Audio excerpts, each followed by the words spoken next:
너나님 네. 혹시 그 이마트에서 하는 쓱세일 얘기 들어봤어요? 아. 지금 네 쓱세일 해가지고 이게 3일 동안 삼겹살이 뭐 33억 원어치 팔렸다 이런 이야기가 나오고 33억? 네 33억 원. 그리고 막 그러면서 이제 사람들이 엄청 이제 몰렸던 거예요. 또 지금 물가가 엄청 올랐잖아요.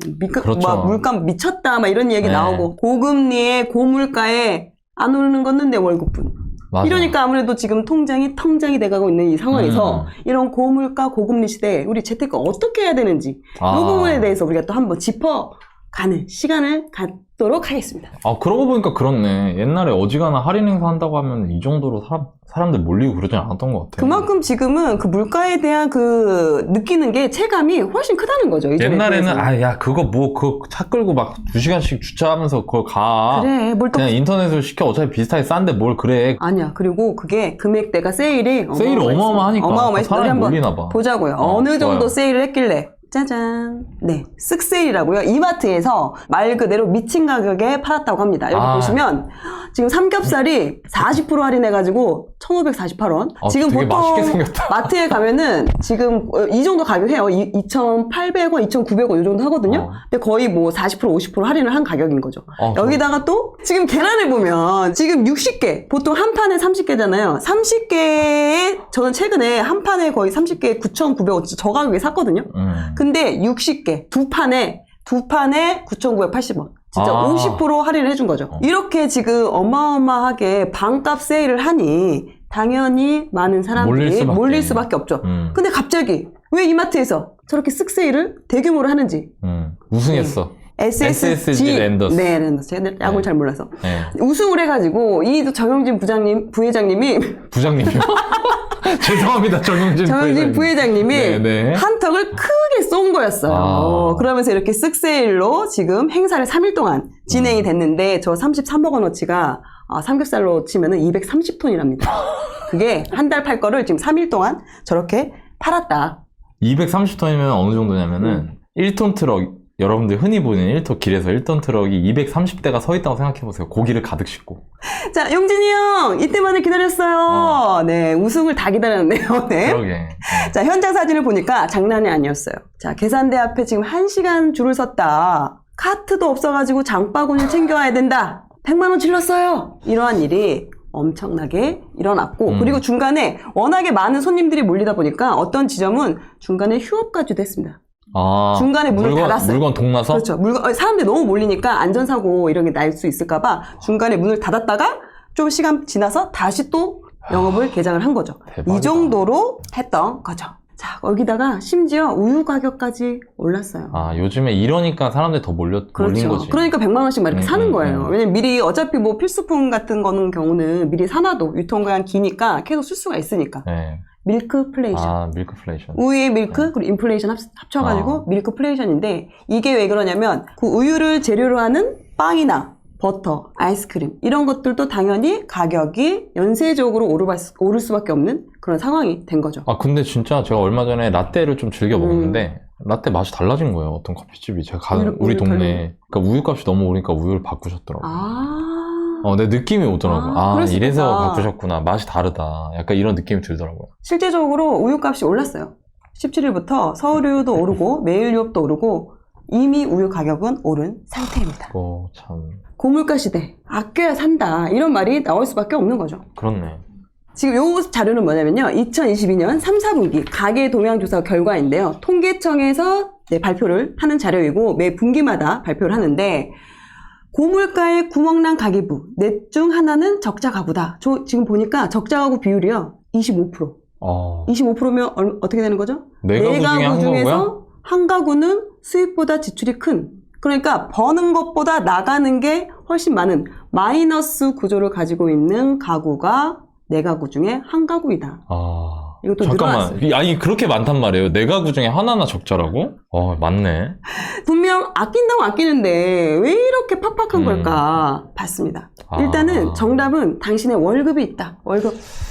이 명목소득이라는 게 뭐냐면 우리가 받는 일반적인 그냥 급여인 거죠. 급여를 얘기하고 이 실질소득은 물가 상승률을 반영한 소득이에요. 그러니까 실제적으로 전년 동기 대비 그 월급은 올랐네. 3% 정도 올랐어요. 근데 물가가 더 많이 근데 오른 거네? 물가가 더 많이 오르다 보니까 실질소득은 오히려 마이너스인 상태가 된 거죠. 아, 그렇군요.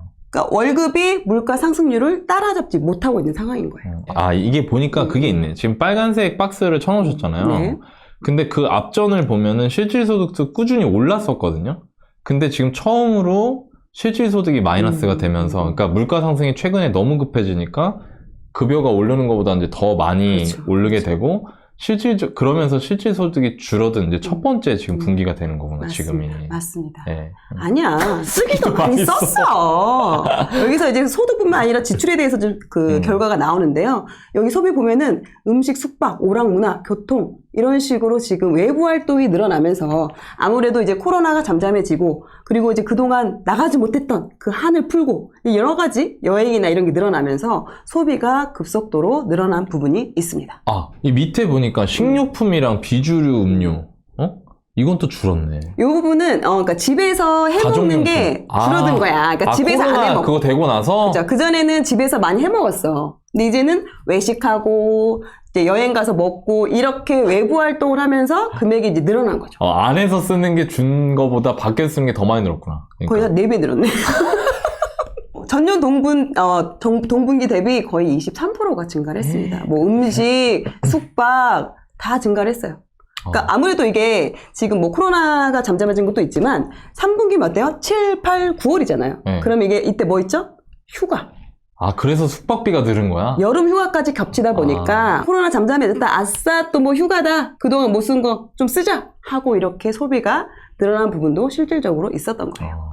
자, 오락문화 부분도 네, 자, 단체 여행비, 문화 서비스 그동안 못 놓은 것도 이제 온팡지게 놀아보자. 이렇게 또 이제 소비가 늘어나게 됐습니다. 중감률이 50%나 되네. 운동 오락 서비스는. 네, 단체 여행비는 뭐 와, 384%. 단체 여행비 384%. 뭐 가족 여행 뭐 이런 거겠죠. 자, 그러면 이렇게 소비뿐만 아니라 비소비 지출도 늘어나는데요. 이 비소비 지출은 뭐냐면 숨만 쉬어도 나가는 돈. 예를 들면 뭐 각종 세금, 국민연금, 건강보험료, 대출이자 같은 이렇게 그냥 이거는 내가 쓰지 않아도 무조건 나가는 돈. 이 비소비 지출 또한 늘어났는데 이 중에서 가장 많이 늘어난 부분이 금리의 영향으로 이 이자 비용이 거의 20%가량 늘어난 거예요. 그리고 우리 이전 방송에서도 얘기했듯이 금리가 최근 6개월 동안 너무 가파르게 맞아요. 오르니까 이게 그게 바로 이제 나타나는 거죠. 그렇네.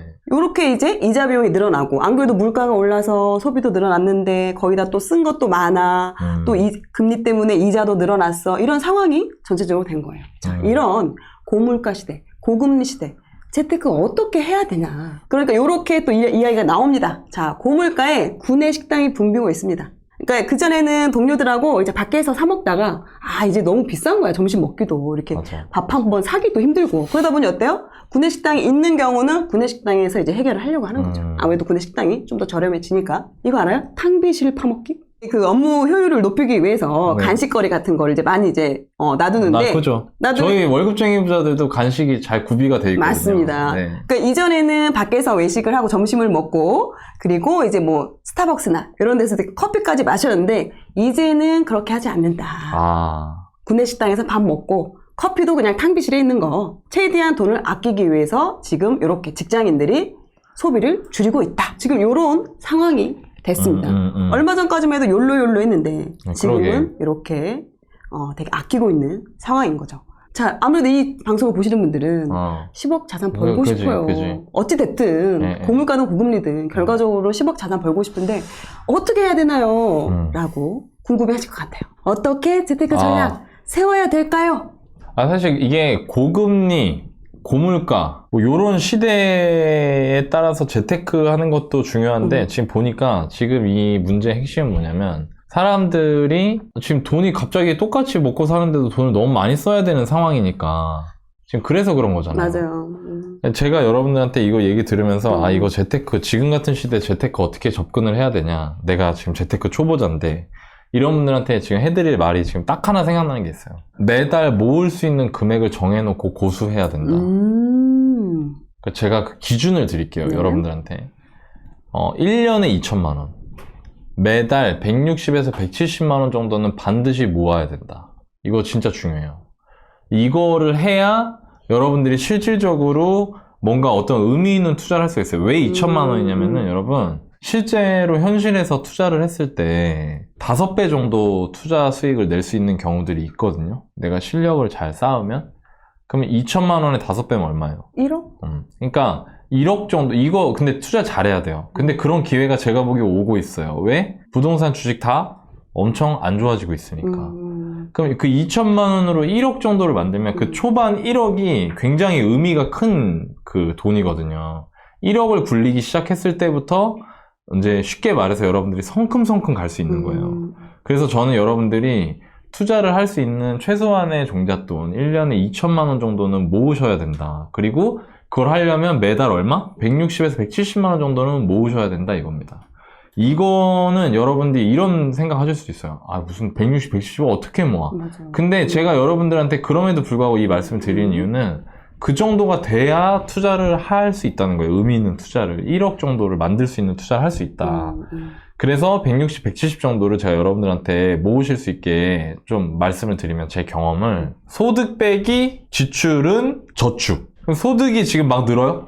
어렵죠. 어렵죠. 사실 근데 여러분 이것도 있어요. 아까 제가 잠깐 짚어드렸는데 이번 3, 4분기 말고 2, 4분기까지만 해도 여러분들 소득이 물가보다 더 많이 올랐어요.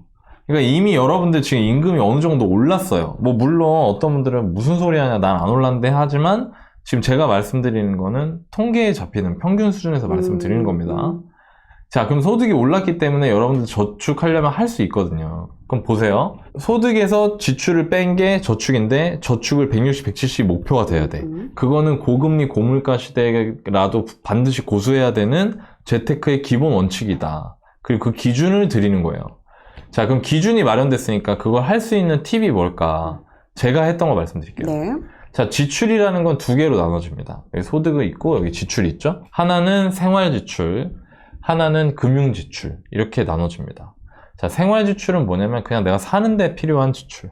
금융지출은 뭐냐면 여러분들이 대출이나 이런 게 있을 때 금융자금을 조달하면서 쓰는 비용. 그러니까 쉽게 말해 대출이자 없는 그렇죠. 거. 이런 거죠. 생활지출은 이렇게 일반 직장인이면 이럴 거예요. 대부분. 교통비, 식비, 뭐 나머지 작다구려한 거. 요렇게 세 덩어리로 나눠지거든요. 일반적으로. 저는 그랬어요. 자, 그럼 보세요, 여러분. 자, 교통비 줄일 수 있나요? 줄일 수 있죠. 네, 있죠. 택시 타셨군요. 그랬죠. 네. 자, 이게 여러분들 제가 교통비 줄일 수 있나요? 라고 했을 때 어떤 분들은 아, 교통비를 어떻게 줄여? 라고 하시는 분이 있고 어떤 분들은 고개를 숙이는 분들이 있다. 자, 보세요, 여러분. 교통비를 어떻게 줄여? 지하철을 무조건 타야 되는데 내가 지금 집이 뭐 저기 도봉군데 강남까지 어떻게 뛰어와? 막 이런 분들은 거기서는 못 줄여요. 잘하고 있는 거야. 잘하고 계십니다. 잘하고 계신데 문제는 택시 같은 거 이용하시는 분들. 그렇지. 제가 이거 왜 얘기하냐? 제가 아침에 출근해야 되는데 저 차를 가지고 운전해서 출근하는데 출근할 때 보면 택시마다 사람이 그득그득 차 있어. 여러분 택시 타시는 것만 줄여도 돈 꽤 많이 모입니다. 맞아요. 정말로. 그것도 습관이야. 네, 습관이에요. 그리고 그래서 요거를 한번 좀 챙겨보시면 좋을 것 같고요. 두 번째 식비. 자, 식비는 이런 겁니다. 이거 현실적으로 제가 회사마다 주변에 좀 밥값이 좀 혜자스러운 데가 있어요. 오, 가성비 있고 좀 싼데. 가성비 있고 싼데. 지금 저희 월급쟁이 부자들 사무실 근처에도 지금 그런 식당이 하나 있는데 거기는요 제가 밥 먹으러 가잖아요. 그러면은 여기저기서 지금 다 막 오셨어요 막 여기 우리 구내식당인가? 막 역시 우리 월급쟁이 부자들 직원들은 부자가 될 사람들이구만. 오늘은 저를 위해 쓰고 싶어요. 뭔데? 사이드로 스팸구이 3,000원짜리 하나 시켰어요. 막 이러고 있어요. 그런 데는 좋아요. 왜냐면 거기 가면요 거기 식당 메뉴가 예를 들어 김치찌개다 그럼 8,000원. 오. 제육볶음 8,000원. 뭐 요 정도. 저렴한데요, 진짜? 저렴하죠. 근데 맛있어. 그러니까 그런 식당들이 있어요. 그리고 저는 어떻게 했냐면 저는 회사 근처에 다른 회사 구내식당을 주로 이용했습니다. 안 걸려요? 괜찮아요? 예, 그 방법 요령이 있었어가지고 되게 싸게 먹었어요. 그래서 한 4,000원, 5,000원에 부자가 되겠다는 일념하에 정말 그런 짓까지 했습니다. 제가. 아무튼 이렇게 해야 된다. 아무튼 그러니까 이게 아낄 수 있는 식당, 좀 가성비 혜자스러운 식당, 혹은 만약에 우리 회사에 구내식당이 있다. 아, 구내식당 땡큐지. 그렇죠. 진짜. 너무 좋죠. 예, 구내식당 같은 것도 조금 이용해 보시면 어떨까. 예. 또 이런 경우가 있어요. 우리 회사 근처에 교회가 있다. 큰 교회가 점심 때 좀 싸게 파는 경우가 있습니다. 평일에도? 평일에도. 그러니까 진짜 좀 싸게 하는 식당들이 생각보다 찾아보면 있다. 그런 데 가서 식사하셔도 괜찮고요. 그리고 작다구리한 거는 이제 좀 아끼셔야죠. 그치, 예를 들면 내가 옷을 산다거나. 그렇지. 머리 헤어에 쓴다던가, 뭐 머리 자를 거 있으면 보통 한 달에 한 번씩 잘랐으면 뭐 한 달 반, 두 달에 한 번 자른다던가. 네, 그렇죠.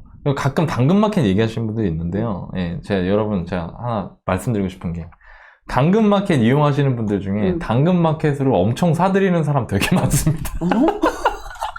아니, 자기 걸 파는 건 좋아. 근데 어느 순간부터 이게 내 거 파는 건 금방 팔거든. 근데 그 사이에 당근마켓에 중독이 돼버리는 거야. 지금 또 이게 또 싸게 사고 있다라는 그런 또 생각도 들 것 같아. 그러니까 이제 틈만 나면 당근마켓 들어가가지고 뭐 살 거 없나 검색하시는 분들 있어요. 예, 여러분 그거 별로 안 좋은 겁니다. 자, 금융지출은 대출이죠. 그럼 대출은 이자 비용을 줄이는 게 핵심이잖아요. 그렇죠. 금리. 이자 비용을 줄이려면 이전에 제가 해드렸던 구해주얼부 신문기사 같은 걸 보신다거나. 근데 잘 보세요, 여러분. 지금 그럼 어떻게 해야 되냐? 여러분들 중에 내가 대출이 있어요. 대출이 있는데 지금 제가 이전 방송에서 금리가 내년까지는 어떨 것 같다고 그랬죠? 오를 것 같다. 오를 것 같다고 했잖아요. 내년까지 오를 것 같은 상황이니까 지금 내가 만약에 예를 들어 돈을 벌어서 저축을 해갖고 뭐 이거 가지고 따로 투자를 하는 것보다 뭘 먼저 하는 게 좋아요? 대출을 갚는 거. 갚는 게 좋지, 일단. 왜냐면 부담이 점점 덜해지니까. 맞아요. 그러니까 지금 시기에는요, 여러분, 가끔 이거 물어보시는 분들이 많아서, 이렇게 투자금을 모아서 이걸로 투자를 먼저 하는 게 좋아요? 아니면 대출 갚는 게 좋아요? 이렇게 얘기하시는 분들이 있는데, 사실 지금 같은 금리 상황이라고 하면, 내가 투자를 할 수 있는 실력이 있다. 그러면 대출 안 갚는 게 맞아요. 내가 아직 투자를 공부하는 중이다라고 하면, 일단은 대출 갚는 게 이기는 겁니다, 일단.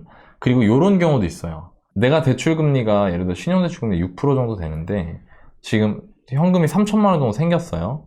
근데 3천만 원 정도 가지고 이 대출을 갚느냐 아니면 3천만 원으로 찾아보니까 예금이 정기예금 8%짜리 있는 거야. 예금자 보호가 되는. 자, 그러면 뭐가 나요? 정기예금이 낫죠. 그렇죠. 자, 무슨 얘기냐면 여러분들이 은행처럼 하시라 이거예요. 3천만 원이 내가 있어요. 그래서 이걸 가지고 돈 모았는데 빨리 너나님이 빚 갚으라고 했으니까 빨리 갚아야지 하기 전에 5천만 원 이내면 예금자 보호가 되는 예금 상품들이 있거든요. 만약에 내가 신용대출 금리 6%인데 알고 봤더니 8%짜리 정기 예금이 있는 거예요. 그러면 그 3천만 원을 8%짜리에 넣으면 1년 뒤에 여러분들은 2%의 마진이 생길 수 있다. 예대 마진을 내가 챙기는 거네요. 그렇지, 은행처럼. 그러니까 지금 여러분들이 그렇게 생각하고 부지런하게 찾아보시면 좀 도움이 될 것 같다. 네, 이렇게 좀 말씀을 드리고 싶습니다. 제가 최근에 신용대출을 이제 연장을 하려고 갔는데 그 전에 제가 4몇 %로 썼는데 이제 제가 이제 퇴직을 했잖아요. 네. 그러다 보니까 금리가 8.8%로 나온 거예요. 그래서 얼른 갚아버렸어요. 그런 건 갚는 게 나아. 얼른 갚아버렸어요. 그런 거는 막 갚는 게 낫고요. 뭐 예금금리 5%짜리 쫓아다니지 마시고 뭐 7%짜리 대출을 갚으세요. 그게 더 먼저입니다. 지금. 맞습니다. 네. 그렇게 좀 접근을 해보시면 어떨까. 지금 시기에는 좀 정리하면 제가 여러분들한테 말씀드리고 싶은 건 내가 최소한 어느 정도로 저축하고 모아야 나중에 눈에 띄는 그 큰 자산으로 불릴 수 있는 종잣돈 수준이냐. 그게 연 2천만 원 정도라고 생각하시면 된다 이겁니다. 그리고 지금은 대출을 갚는 게 조금 좀 중요하고 오히려 더 부담이 덜 되는 그런 상황이다. 이렇게 말씀을 드리면 될 것 같습니다. 네. 그리고 또 맞벌이 하시는 분들 같은 경우는 한 사람 월급은 그냥 다 저금을 한다. 모아야지. 한 사람 월급으로 생활비를 한다. 요렇게 딱 이제 정하시고 거기에 맞춰서 생활을 좀 이렇게 꾸역꾸역이라도 그걸로 이제 해 나가는 게 아무래도 확실히 더 중요한 부분인 것 같습니다. 그렇습니다.